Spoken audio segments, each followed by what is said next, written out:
What's up? It's your girl Diamond, aka Miss 32 Flavors, and you're checking out allhiphop.com.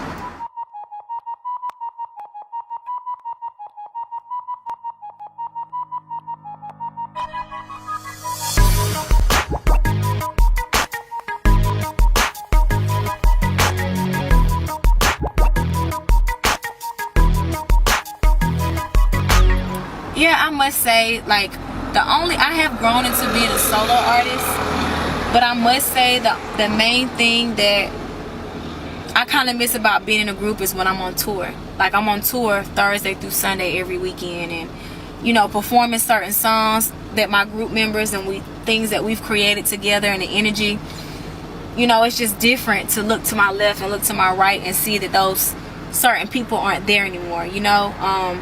But as far as being creative, subject matter, I talk about what I want to talk about now, and my money isn't divided 5 ways, and now all the money comes to me. So yeah, for the most part, I have adapted to being solo, and I really do enjoy it. I would have never imagined, if you would have told me 6 years ago I would have been solo, I would have been like, you're crazy. I know that it was God that put us together.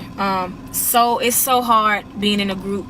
You have 6 members with different personalities, different morals, different beliefs, different ideas, and for us to come together. I mean, it would be times we would fist fight and argue about, we would have to literally vote about what the beat, who would be making the beat, what the subject would be, what the hook would be, you know. And for us to come together and to create 13 phenomenal tracks on each album is just like a blessing, you know. And it takes a lot of hard work and a lot of dedication, and I really enjoyed it. I think that was something that prepared me for what's ahead for my career, you know. Being able to work with other artists, adapting to different sounds, something that may not necessarily be my sound, but being able to adapt to the way they do things, the way they record, the way they move, you know. So I think that was, you know, definitely one of the best experiences of my life. So while we're talking about it, everybody wants to ask you, like, is there a potential for some sort of a reunion with the Crime Mob? Somewhere down the line it could be. I'm not gonna lie, right now I've worked so hard to prove that I'm just not Diamond from Crime Mob, to where I'm just Diamond now. Now I'm just Diamond.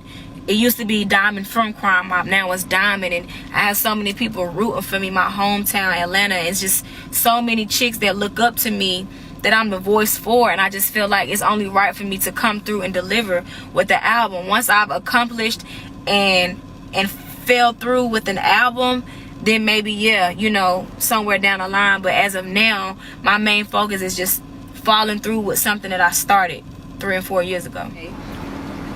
The way things were then and how they are now is totally different. Then you had to be signed to a major label to get your song broken on the radio. With us, we were like one of the first groups to ever have our song, our records broken on major radio stations without being signed to a major label. And our buzz was incredible.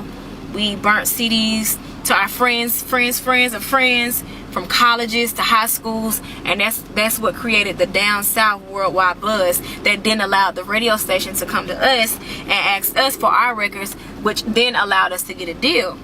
Nowadays, it's more about viral and the internet and people wanting to see, you know, your numbers and so forth, and or just having a lot of money behind you. So I think it's important that you're able to adapt to the way the game shapes, or the way it shifts, because the game could be this way 2 years, and then 5 years later it could be something totally different. So when I entered the game when I was 13 and 14, it was totally different from what it is now, and that's a part of survival. You just got to be able to adapt.